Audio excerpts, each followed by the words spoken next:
अधिकांश वक्त गलत क्या कह रहे हैं रोहित अग्रवाल भाई, पूरी प्रक्रिया है ना, आपको ऐसा क्यों लग रहा है कि कोई भी फॉर्म 7 लाके भर दे उसका नाम कट जाएगा? पूरी प्रक्रिया होगा, प्रोसेस का पालन होगा, जांच होगी। देखिए पूजा जी, अगर आप देखेंगे 12 राज्यों में एसआईआर हुई, एसआईआर की प्रक्रिया हुई, और उसके बाद अगर आप देखेंगे तो यूपी में अगर सेंट्रल जो केंद्रीय चुनाव आयोग है उसने बताया कि यूपी में 12.6 करोड़ वोटर्स हैं, और उसके बाद जो यूपी की प्रदेश की जो चुनाव आयोग की इकाई है उसने बताया कि यूपी में 16.1 करोड़ वोटर्स हैं, यानी 3.5 करोड़ वोटर्स कहां गायब हो गए सेंट्रल उसमें, ये पता ही नहीं। अगर आप देखेंगे कि राजस्थान में बीजेपी के जो संगठन महासचिव हैं वो BL Santosh ji, if I am not wrong, मतलब संगठन महासचिव ही थे जहां तक मुझे याद है, तो वो जाते हैं और 17 दिसंबर से 14 जनवरी के बीच में बीजेपी के बीएलओ कितने 5,690 वोटर्स के जो है नाम कटवाने का जो एप्लीकेशन देते हैं, और 211 वोटर्स जोड़ने के। तो ये किस प्रकार से पूरी प्रक्रिया चल रही है, तो ये आप सब लोगों के सामने है। अभी आपने राजकुमार जी की बाइट सुनाई, आप अगर भिंड की बात करेंगे तो वहां पर अभिषेक मिश्रा क्या कहते हैं कि उनके नाम से जो है 178 फॉर्म जो है जमा कर दिए गए हैं फॉर्म। रोहित अग्रवाल कह रहे हैं कि इन लोगों की ऑथेंटिसिटी क्या है, कौन है ये लोग, कौन जानता है इन्हें?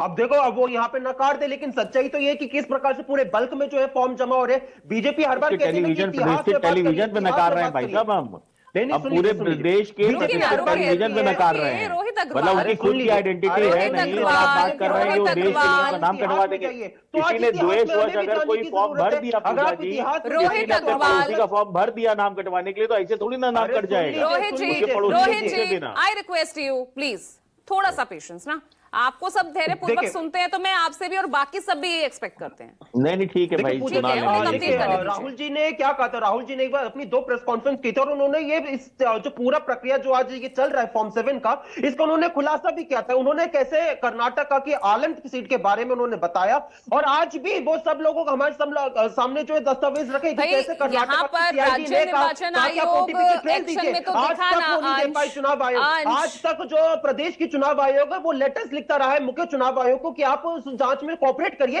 लेकिन आज तक वो नहीं कर पाए। तो ये कैसी पूरी प्रक्रिया चली है, किसी से छुपा नहीं। तो आपकी शिकायत पर, लोगों की शिकायत पर यहाँ राज्य निर्वाचन आयोग ने एक्शन लिया।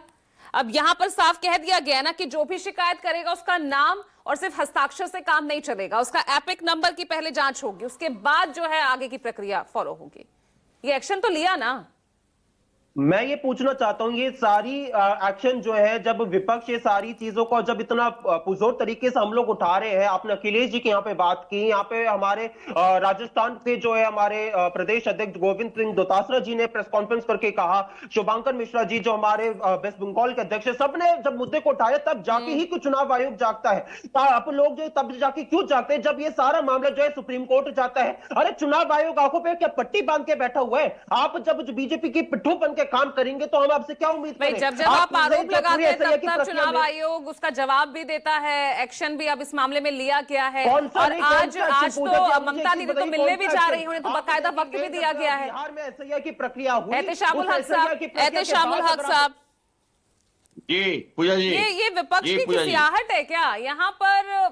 लेकिन आपका तो अच्छा खासा बंगाल में है, तो वहां आपके रहते सत्ता में आपकी सरकार, वहां क्यों दिक्कत?